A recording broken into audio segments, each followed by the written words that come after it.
Assalamualaikum warahmatullahi wabarakatuh.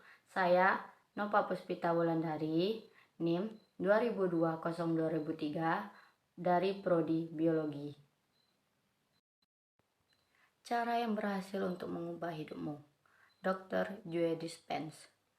Beberapa penelitian menunjukkan bahwa kamu tahu 90% dari pikiran yang kita pikirkan setiap hari adalah pikiran yang sama dengan hari sebelumnya. Jadi, jika kamu berpikir bahwa pikiranmu ada hubungannya dengan nasibmu, dan 90% pikiranmu adalah pikiran yang diketahui sama seperti yang selalu kamu pikirkan, maka hidupmu akan tetap sama. Pilihan yang sama menghasilkan perilaku yang sama. Nah, perilaku yang sama menciptakan pengalaman yang sama.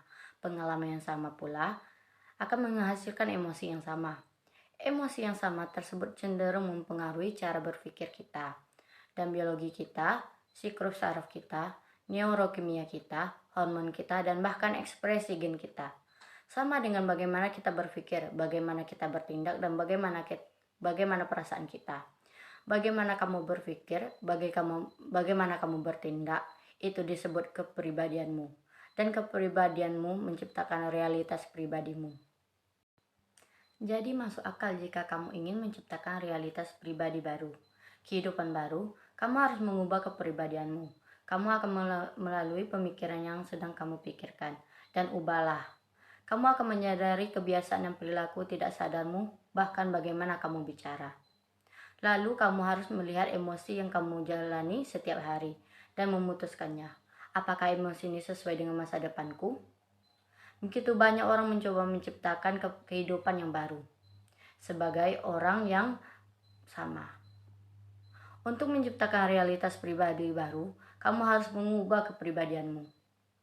Jadi prinsip ilmu saraf mengatakan bahwa sel-sel saraf yang menyala bersama saling terhubung, berpikir dengan cara yang sama, membuat pilihan yang sama, menunjukkan ketidak yang sama, menciptakan pengalaman yang sama, itu memberi cap pada jaringan neutron yang sama pula. Semua karena perasaan yang familiar memanggilmu, dan kamu melakukannya selama 10 tahun berturut-turut. Ya, kamu akan mengubah otakmu menjadi tanda tangan yang sangat terbatas. Karena kamu menyalahkan dan menghubungkannya dengan cara itu, dan kontak di dalam otak itu menjadi kepribadian. Kita menjadi identitas kita. Saat kamu memutuskan untuk melakukan sesuatu yang berbeda, bersiaplah karena itu akan merasakan tidak nyaman. Ini akan merasa asing, akan ketidakpastian, kamu tidak akan bisa memprediksi momen berikutnya. Itu berarti kamu telah meninggalkan biologi yang kamu ketahui dan kamu melangkah ke yang lebih kamu ketahui sekarang. Secara teoris, itu terdengar hebat, tapi tubuh lelah dikondisikan menjadi perasaan familiar yang dikenal saat kamu membawa di luar diri yang biasanya yang ingin kembali ke tempat yang nyaman.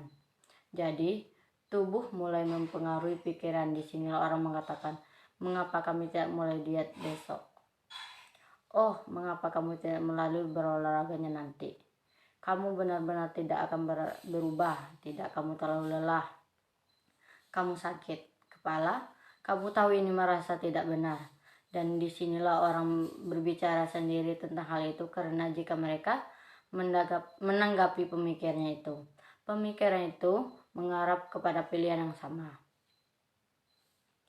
yang mengarah pada perilaku yang sama, menciptakan pengalaman yang sama, menghasilkan perasaan yang sama. Dan kemudian mereka berkata, ini baru terasa benar, ini yang seperti biasanya. Jadi berawal dari pemikiran dan tubuh yang satu pemikiran dan tubuh yang lain, kamu harus menyeberangi sungai. Dan bagaimana tersulit dari perubahan adalah tidak membuat pilihan sama seperti yang kamu lakukan di hari sebelumnya.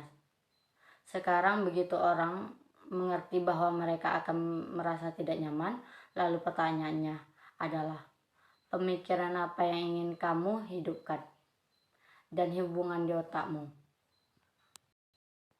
Saat kamu memutuskan untuk melakukan sesuatu yang berbeda, bersiaplah karena itu akan merasakan tidak nyaman. Ini akan merasa asing, akan ketidakpastian, kamu tidak akan bisa memprediksi momen berikutnya. Itu berarti kamu telah meninggalkan biologi yang kamu ketahui dan kamu melangkah ke yang lebih kamu ketahui sekarang. Secara teoris, itu terdengar hebat, tapi tubuh lelah dikondisikan menjadi perasaan familiar yang dikenal saat kamu membawa di luar diri yang biasanya ingin kembali ke tempat yang nyaman. Jadi, tubuh mulai mempengaruhi pikiran. Di sini orang mengatakan, mengapa kami tidak mulai diet besok? Oh, mengapa kamu tidak melalui berolahraganya nanti? Kamu benar-benar tidak akan berubah. Tidak, kamu terlalu lelah. Kamu sakit kepala. Kamu tahu ini merasa tidak benar. Dan disinilah orang berbicara sendiri tentang hal itu, karena jika mereka menanggapi pemikirannya itu, pemikiran itu mengarah kepada pilihan yang sama, yang mengarah pada perilaku yang sama, menciptakan pengalaman yang sama, menghasilkan perasaan yang sama. Dan kemudian mereka berkata, ini baru terasa benar, ini yang seperti biasanya. Jadi berawal dari pemikiran dan tubuh yang satu pemikiran dan tubuh yang lain, kamu harus menyeberangi sungai. Dan bagaimana tersulit dari perubahan adalah tidak membuat pilihan sama seperti yang kamu lakukan di hari sebelumnya. Sekarang begitu orang mengerti bahwa mereka akan merasa tidak nyaman, lalu pertanyaannya adalah, pemikiran apa yang ingin kamu hidupkan dan hubungan di otakmu. Saat kamu jatuh cinta dengan dirimu sendiri dan jatuh cinta dengan kehidupanmu, kamu akan melalui menciptakan hal yang sama dalam kehidupanmu. Nah, itulah yang mempengaruhi hidupmu. Ubahlah hidupmu.